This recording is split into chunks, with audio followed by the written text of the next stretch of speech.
Tamsi naktis. Rūkas dengia Alkatraso salą. Aplink ledinis San Francisco įlankos vanduo. Ir kažkur ten 3 vyrai dingsta be pėdsakų. Oficialiai sakoma, kad iš Alkatraso federalinio kalėjimo pabėgti neįmanoma. Ne vienas pabėgimas niekada nebuvo oficialiai patvirtintas. Bet 1962 metais viskas pasikeitė. 3 kaliniai, Frankas Morisas ir broliai Anglinai, sugalvojo planą, kuris skamba kaip iš filmo. Netikros galvos, skylės sienose ir plaustas iš lietpalčių. Ir jie dingo. Iki šiol niekas nežino, ar jie nuskendo, ar vis dėlto pabėgo. Bet tai dar nėra viskas. Vienas pavojingiausių šio kalėjimo kalinių, Alvinas Karpis, turėjo lietuviškų šaknų ir jis čia praleido daugiau laiko nei bet kas kitas. Tai vieta, iš kurios pabėgti beveik neįmanoma. Bet ar tikrai? Šiandien išsiaiškinsime tikrąją Alkatraso istoriją. Alkatraso sala – tai nedidelė sala San Francisco įlankoje, esanti maždaug už 2 km nuo Kalifornijos krantų. Nors atstumas iki žemyno nėra didelis, ši vieta ilgą laiką buvo laikoma viena labiausiai izoliuotų ir sunkiausiai pasiekiamų vietų Jungtinėse Amerikos valstijose. Iš pirmo žvilgsnio gali atrodyti, kad pabėgti iš tokios vietos būtų nesudėtinga. Žemynas visai arti, tačiau realybė buvo visiškai kitokia. Salą supa labai šaltas vanduo, kurio temperatūra dažniausiai pasiekia 10-12 laipsnių. Be to, čia vyrauja stiprios nenuspėjamos srovės, kurios net ir patyrusiems plaukikams kelia rimtų iššūkių. Dažnas rūkas ir stiprūs vėjai dar labiau apsunkina orientaciją. Todėl net ir pasiekus vandenį, išsigelbėjimas nėra garantuotas. Alkatrasas ne visada buvo kalėjimas. XIX amžiuje čia buvo įrengta karinė tvirtovė, skirta saugoti įlanką.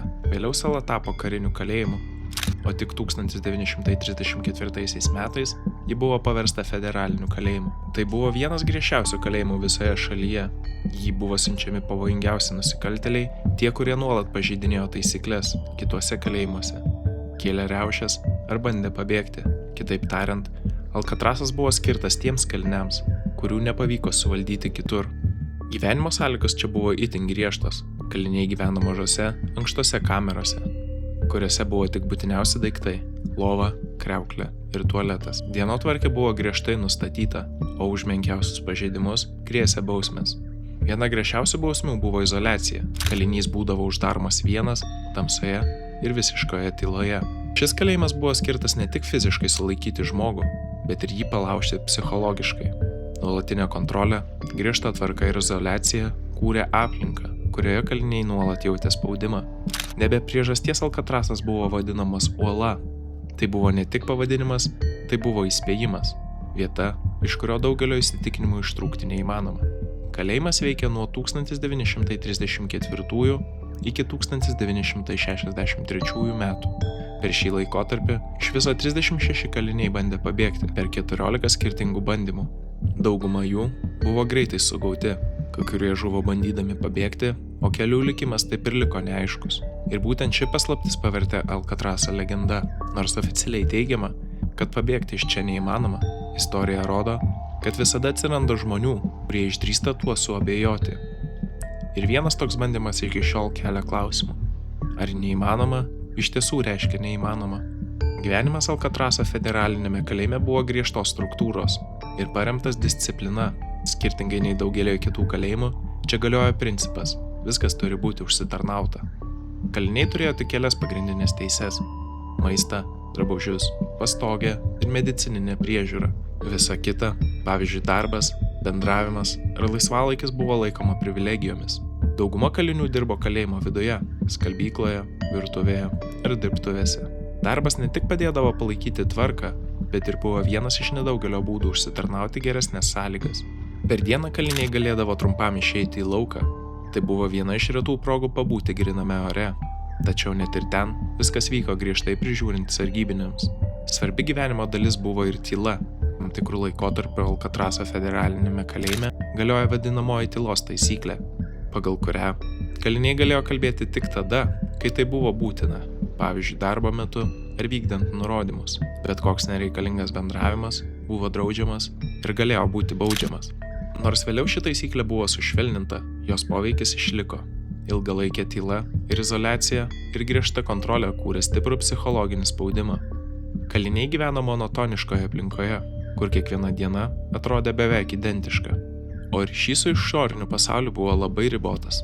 Tarp kalinių buvo ir gerai žinomų nusikaltėlių. Vienas jų – Al Capone, kuris čia atliko bausmę jau praradęs savo įtaką. Taip pat George'as Kelly ir Alvinas Karpis. Pastarasis Alkatrase praleido ilgiausiai iš visų kalinių. Įdomu tai, kad nepaisant griežto režimo, Alkatrasas net kai kuriais aspektais buvo laikomas tvarkingesniu už kitus kalėjimus. Čia buvo mažiau smurto tarp kalinių, nes kontrolė buvo nuolatinė, o taisyklės aiškios ir griežtai vykdomos. Tačiau tai nereiškia, kad gyvenimas buvo lengvas. Nuolatinė priežiūra, ribotas bendravimas ir aiškus suvokimas, kad pabėgimas beveik neįmanomas, kūrė didelę psichologinę įtampą. Alkatraso federalinis kalėjimas netapo paprastu kalėjimu. Tai buvo vieta, kur buvo saugomi tie, kurių negalėjo sutramdyti kiti kalėjimai.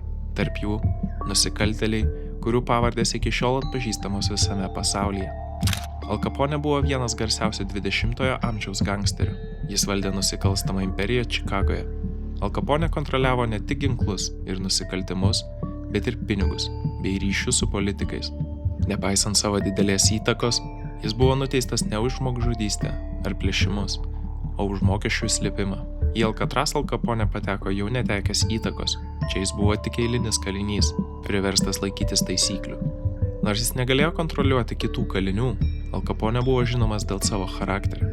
Jis dažnai rodė savo įtaką subtiliai, per draugystę su kitais kaliniais ir administracija. Be to, jis stengėsi išsaugoti orumą net tokioje griežtoje aplinkoje, kur valdžia priklausė tik nuo taisyklių ir sargybinių. George'as Kellys buvo žymus JAV nusikaltėlis, išgarsėjęs 1930-aisiais dėl bankų plėšimų ir pagrobimų. Jo pravardė Kulkosvaidis atsirado dėl įpročio nešiotis automatą ir drąsaus, kartais smurtinio elgesio. Kellys nusikalstamą kelią pradėjo jaunas, bet tikrą šlovę nusikalstamame pasaulyje pelnė pagrobęs turtingą verslininką, reikalaujant išpirkos. Tai buvo vienas garsiausių pagrobimų Jungtinių Amerikos valstijų istorijoje tuo metu. Alkatrase Kellys buvo laikomas pavojingu, bet pakankamai ramiai besielgiančiu kaliniu. Nors jis prarado galimybę laisvai vykdyti nusikaltimus, kitų kalinių akise išliko drąsus ir nepriklausomas. Jo istorija tapo legenda, ne tik dėl smurto ir pagrobimų, bet ir dėl ryškaus charakterio, kuris net griežtoje Alkatraso sistemoje išsiskyrė tarp kitų pavojingų kalinių. Alvinas Karpis. Tai pavardė, kuri 20-ojo amžiaus nusikalstamumo istorijoje skamba tarsi legenda. Jis buvo vienas labiausiai ieškomų nusikaltėlių Amerikoje Didžiosios depresijos metu ir vienintelis visuomenės priešų sąrašo numeris 1 narys suimtas gyvas. Karpis gimė 1907 metais Montrealyje, Kanadoje. Jo tėvai buvo lietuvių imigrantai, kurie emigravo į Kanadą ieškodami geresnio gyvenimo. Jaunystėje Karpis jautėsi atitrūkęs nuo įprasto gyvenimo. Jis nebaigė mokyklos, praleisdavo daug laiko gatvėse ir galiausiai įsitraukė į nusikalstamumą, vagystes ir smulkias apgavystes. 1930 metais, būdamas dar labai jaunas, jis buvo nuteistas 10 metų kalėti už įsilaužimus, bet netrukus pabėgo iš kalėjimo. Nuo to laiko Karpis ne tik vengė įstatymo, bet ir aktyviai kovojo su juo. Jis prisijungė prie pavojingiausių gangsterių, kurie veikė visose Jungtinėse Amerikos valstijose ir netrukus tapo vienu pavojingiausių nusikaltėlių kartu su Barkerių gauja. Barkerių gauja nebuvo paprasta grupelė banditų. Tai buvo organizacija, kuri per keletą metų surengė vieną plėšimą po kito, daugiausia bankų. Tačiau gaujos reputacija išaugo ne tiek dėl plėšimų, kiek dėl garsiausių pagrobimų istorijoje.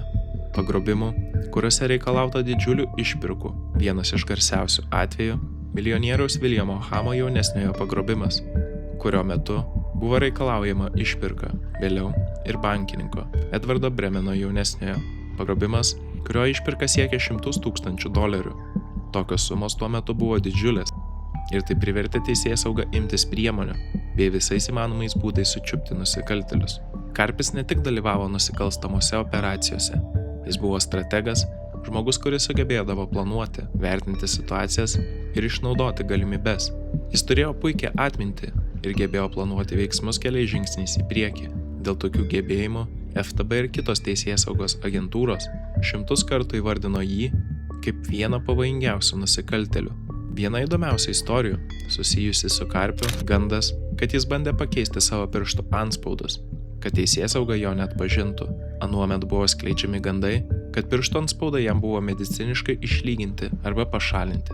Nors tai nebuvo visiškai įrodyta, tokie pasakojimai dar labiau pabrėžė jo legendą. 1936 metais teisėsauga pagaliau jį pagavo per didžiulį reidą Naujajame Orleane, kuriame dalyvavo ir pats FTB direktorius. Reidas buvo organizuotas taip, kad teisėsauga pademonstruotų savo galią ir suduotų didžiulį smūgį kriminaliniam pasauliui.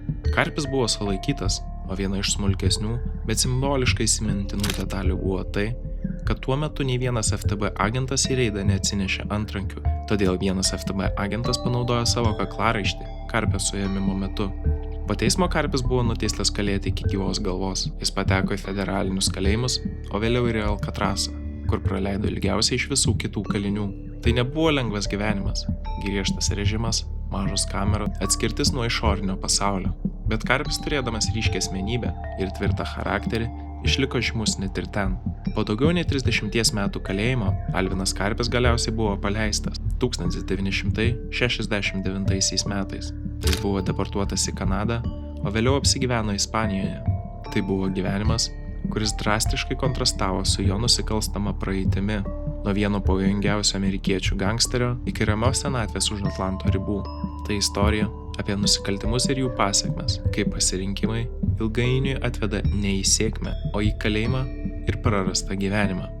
1962 metais Alkatraso federalinėme kalėjime įvyko vienas garsiausių ir paslaptingiausių pabėgimų visoje Jungtinių Amerikos valstijų kalėjimų istorijoje. 3 kaliniai, Frankas Morisas ir brolis Džonas Anglinas bei Clarensas Anglinas, nusprendė pabandyti tai, kas daugeliui atrodė visiškai neįmanoma. Tuo metu Alkatrasas buvo laikomas saugiausiu kalėjimu šalyje, vieta, iš kurios pabėgti ne tik sunku, bet ir praktiškai neįmanoma dėl griežtos kontrolės. Tačiau šie 3 kaliniai ilgą laiką slapta ruošėsi, ieškojo silpnų vietų ir kūrė planą, kuris turėjo jiems suteikti vienintelę galimybę ištrūkti.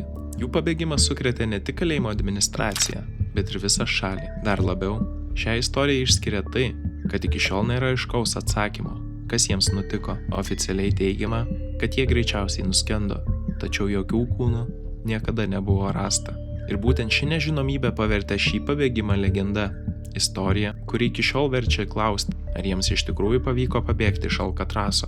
Pabėgimas prasidėjo ne tą naktį, o gerokai anksčiau. Gyvendami gretimose kamerose, kaliniai galėjo bendrauti ir palaipsniui kurti planą. Jie atidžiai stebėjo aplinką, sargybinių rutiną, patikrinimų laiką, kamerų konstrukcijas. Svarbiausias lūžis įvyko tada, kai jie pastebėjo, kad ventiliacijos angos jų kamerose nėra tokios tvirtos, kaip atrodė. Aplink jas esanti medžiaga buvo lengvai pažeidžiama, todėl tai tapo pagrindinė vieta, per kurią buvo nuspręsta pradėti pabėgimą. Nuo to momento prasidėjo ilgas pasiruošimo procesas. Kiekvienas veiksmas turėjo būti tikslus ir nepastebėtas, bet koks neatsargumas galėjo sugriauti visą planą. Jie veikė kantriai, žingsnis po žingsnio, paversdami iš pirmo žvilgsnio neįmanomą idėją realių pabėgimo planu. Pradėję įgyvendinti planą, kaliniai susitelkė į ventiliacijos angas savo kamerose. Tai buvo vienintelė vieta, kur konstrukcija buvo šiek tiek silpnesnė, naudodami paprastus iš turimų daiktų pasigamintus įrankius, metalinius šaukštus, nuolaužas. Jie pradėjo lėtai ardyti betoną aplink angas. Darbas vyko itin atsargiai ir etapais. Jie nebandė visko padaryti greitai, priešingai. Kiekvieną dieną išimdavo tik nedidelę sienos dalį, kad neliktų akivaizdžių pažeidimų. Išgremžtas dulkes ir nuolaužas slėpdavo arba tyliai pašalindavo, kad neliktų jokių įrodymų. Kai angos pradėjo didėti, reikėjo pasirūpinti maskavimu. Kaliniai gamino sienos lopus iš kartono, kuriuos nudažydavo taip, kad jie kuo labiau atitiktų tikrą sieną. Dienos metu šie lopai buvo įstatomi į vietą, todėl net ir atidžiau žiūrint, buvo sunku pastebėti, kad siena iš tikrųjų yra ardoma. Galiausiai kiekvieno kalinio kameroje atsirado anga, vedanti į siaurą techninį koridorių, vietą, kuri tapo kitu svarbiausiu jų pabėgimo etapu. Šis procesas pareikalavo ne tik kantrybės, bet ir tikslumo. Kiekvienas neteisingas judesys galėjo sukelti triukšmą ar atskleisti planą. Todėl kaliniai dirbo metodiškai, paversdami paprastas kameros sienas pirmu žingsniu į laisvę. Virš šio koridoriaus buvo dar viena erdvė, patalpa virš kamerų bloko. būtent ją kaliniai pavertė savo slapta dirbtuve. Į šią vietą jie pamažu nešė reikalingas medžiagas ir įrankius, kad galėtų tęsti pasiruošimą pabėgimui. Šioje erdvėje jie ne tik slėpė įrankius, bet ir pradėjo gaminti svarbius pabėgimo elementus. Kadangi čia buvo daugiau vietos ir mažiau rizikos būti pastebėtiems, jie galėjo dirbti efektyviau ir planuoti tolimesnius žingsnius. Patekę į slaptą erdvę, kaliniai pradėjo gaminti svarbiausias pabėgimo elementus. Didžiausias iššūkis buvo pasiruošti kelioniai per šaltą ir pavojingą įlankos vandenį, todėl jie nusprendė pasigaminti plaustą. Tam jie panaudojo daugiau nei 50 lietpalčių, kuriuos sujungė į vieną konstrukciją, siūlės sandarino ir stiprino taip, kad plaustas būtų nepralaidus vandeniu. Be to, jie pasigamino irklus bei gelbėjimosi liemenes. Nemažiau svarbi plano dalis buvo netikros galvos, skirtos apgauti sargybinius. Jas kaliniai kūrė iš paprastų medžiagų, gipso, popieriaus ir kitų turimų priemonių, o paviršių nudažė taip, kad jis primintų žmogaus odą. Plaukams naudojo tikrus plaukus, surinktus iš kalėjimo kirpyklos. Šios galvos buvo padedamos ant pagalių taip, kad per naktinius patikrinimus atrodytų, jog kaliniai miega. Tai leido jiems laimėti brangaus laiko. Sargybiniai nepastebėjo pabėgimo iš karto. Visa ši įranga buvo gaminama slapta per ilgą laiką, naudojant tik tai, ką pavyko gauti kalėjimo viduje. Tai parodo, kiek daug kruopštumo ir išradingumo pareikalavo šis pabėgimas. 1962 metais, birželio 11 naktį, planas pagaliau buvo įgyvendintas. Po vakarinio patikrinimo Frankas Morisas ir broliai Džonas Anglinas bei Clarence'as Anglinas paliko savo lovose netikras galvas, o patys išlindo pro išplėstas angas kamerų sienose. Patekę į techninį koridorių už kamerų, jie judėjo aukštyn, pasiekė erdvę virš kamerų bloko, iš ten per ventiliacijos sistemas ir konstrukcijas pateko ant kalėjimo stogo. Tai buvo vienas rizikingiausių momentų, nes bet koks triukšmas ar neatsargus judesys galėjo juos išduoti. Nusileido nuo stogo, jie pasiekė salos pakraštį. Ten, atokiau nuo pagrindinių stebėjimo vietų, pasiruošė paskutiniam etapui – išplaukimui. Naudodami savo pagamintą plaustą ir įrangą, jie išplaukė San Francisko įlanką. Nuo šio momento jų pėdsakai dingo. Tai buvo paskutinis kartas, kai jie buvo matyti.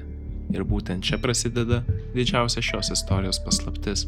Kitą rytą, per įprastą patikrinimą, sargybiniai pastebėjo, kad kažkas ne taip.